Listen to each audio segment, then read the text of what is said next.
Good afternoon from OSI. Today I'm going to be showing you how to clean out old Linux kernels within OSI. I'm going to be using Ubuntu Tweak, and I'm also going to be using Grub Customizer. First, we need to make sure that you are booted into the latest Linux kernel. Usually you'll run into this issue after you have updated Peach and it's installed a new Linux kernel. The latest Linux kernel as of the production of this video is 4.4.0.97. To be able to check, we've installed in these small menu icons on the bottom. You can, with the little I, click on the I, and it'll show you what kernel you're actually booted into. If you are not booted into the latest Linux kernel, and that will be dependent upon the updates, and they will continue to update in the future, so you'll need to watch your updates and see what's available as the latest Linux kernel.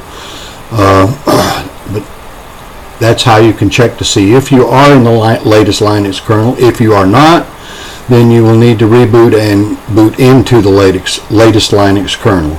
The reason being that once we open up, I clicked on Settings down below, and we're going to click on Ubuntu Tweak.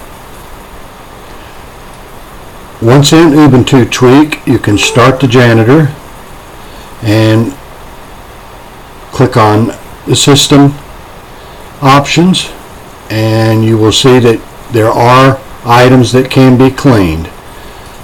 Click off everything there. If you have an old Linux kernel, it will be there as well, and you can clean it out from there as well. So just click on clean. It's going to ask for your password.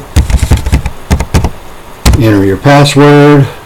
It'll ask again when it gets down to cruft that may be on your system, and it will remove those packages. And here I do not have any old kernels, but if there were old kernels, it would remove them. Now our system is clean. Now you also can click your thumbnail cache if you'd like and clean that. I'm going to leave that as it is. You shouldn't really ever click your Firefox cache or your Software Center cache. If you do, it's going to set some things back to they were from the factory, so I would leave those as they are. Now we're done with that, so let's double check with Grub Customizer. Once again, you'll need to enter your password. This is also in settings, and you will see that it has cleaned out all of your old Linux kernels, leaving you with a cleaner system, a fresher system, and ready to go.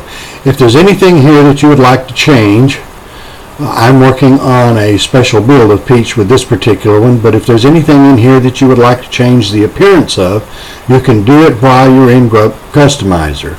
You can change how this is worded by renaming them. You can also rearrange them, move them up and down.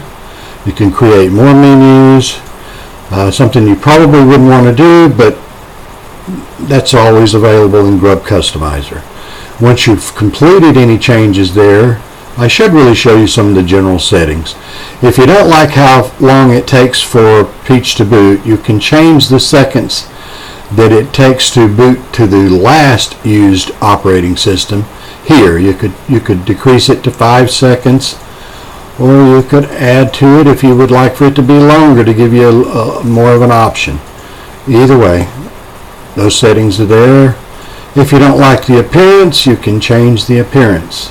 I'm going to leave everything as it is, and then you would, after you made your changes, you would have to go through 2 steps. First, you want to save this to your actual Peach installation, and that just keeps a record of what is actually on your Peach installation in the files inside of Peach. Then to actually give it to your master boot record, you also have to save it there. It'll generally have the the default device already listed here. You won't have to change anything unless you're doing something specific or special with Peach. But then just click OK, and it'll update your bootloader to the MBR, master boot record, and you'll be good to go on your next boot. It may take a minute or so depending on the speed of your computer and the speed of your hard drives. Here I'm using an SSD drive, so it works pretty fast. So we're done with that. We're ready to quit this program, and we're ready to reboot and see how it goes. I hope you've enjoyed this presentation. I hope it's helpful. Have a good day, and God bless.